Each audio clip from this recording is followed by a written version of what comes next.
Hi, welcome back. So let's now focus on what happens when we introduce asymmetric information, which is the key contribution of this paper. So look at the entrepreneurs. This guy has some savings and also faces some investment costs that might be greater than or less than his savings. So if he's not able to cover the whole investment cost with his savings, he's going to have to borrow if he wants to invest. Now, if he invests, the expected return is as before, the price of capital times the expected capital, but the opportunity cost is going to be, the amount you borrowed times the interest rate of storage. This is the amount that any lender would require that you would pay back to him in T plus 1. So this is what is going to be coming out of your pocket in T plus 1, because you're paying this as an interest to the lender. So remember, the probabilities of having a bad and a good state next year are going to be just the pies. And now we introduce P as the probability of being audited.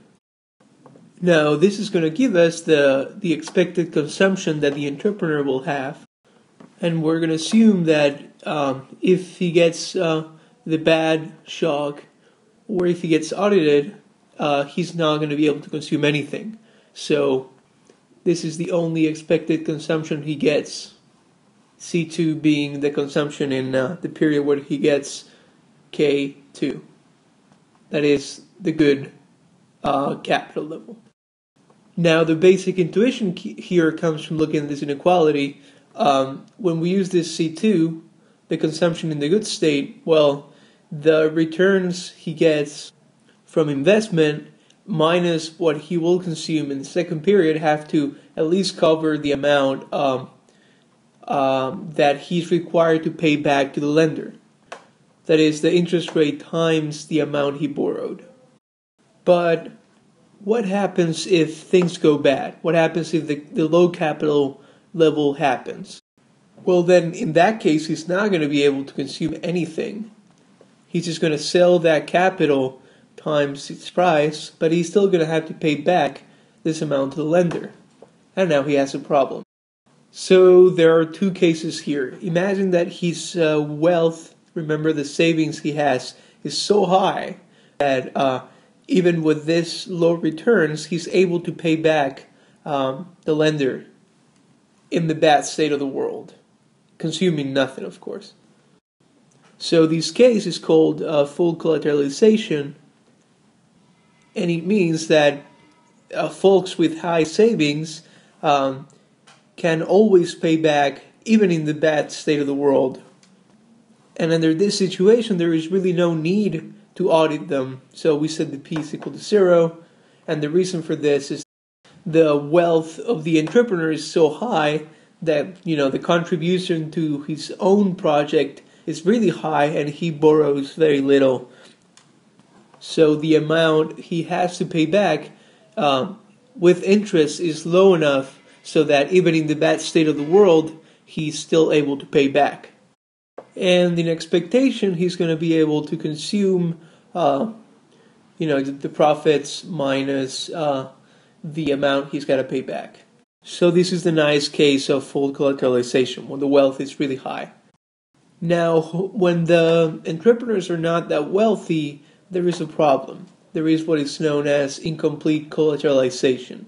So in this case, the wealth of the entrepreneurs is so low that they have to borrow more, and now when they pay back, if they get the bad state of the world, they will not be able to pay back the full amount. So in this case, to account for this, there is the need of positive agency costs. That is, we need to set a probability of auditing that is positive, so that the entrepreneurs don't misreport. The basic intuition is that we don't want people to say that they have gotten K1 when they really got the good K2, because they know they can get away paying less, and we do that by enforcing some auditing in them. Now, if they get audited, they have to pay this cost here. So now, in the incomplete collateralization case, we have the same thing as before, but we have to subtract the potential expected cost of being audited, and that makes it so that consumption decreases.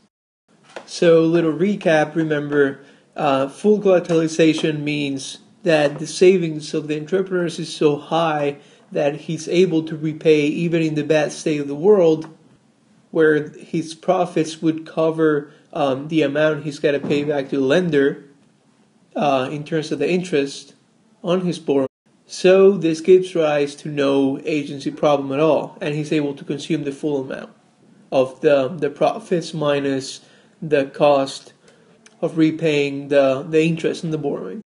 Now, this happens whenever the savings are greater than a cutoff, which basically is determined by the point in which it is exactly equal. He was just able to pay back.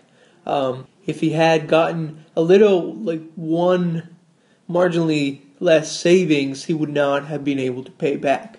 But he's got the right amount so that he's able to pay back and not keep anything in the bad state of the world. And then, in the incomplete collateralization case, his savings are so low that he's not able to pay back the full amount when he's got the bad state of the world. And, this is going to give rise to positive agency costs. So the basic intuition here is that whenever the savings of the entrepreneurs increase, and remember these savings are given by the wage rate times the amount of labor supply they have, labor endowment. Whenever these savings increase, whenever the wealth of the entrepreneurs increases, that means that they have more funds to fund their own company.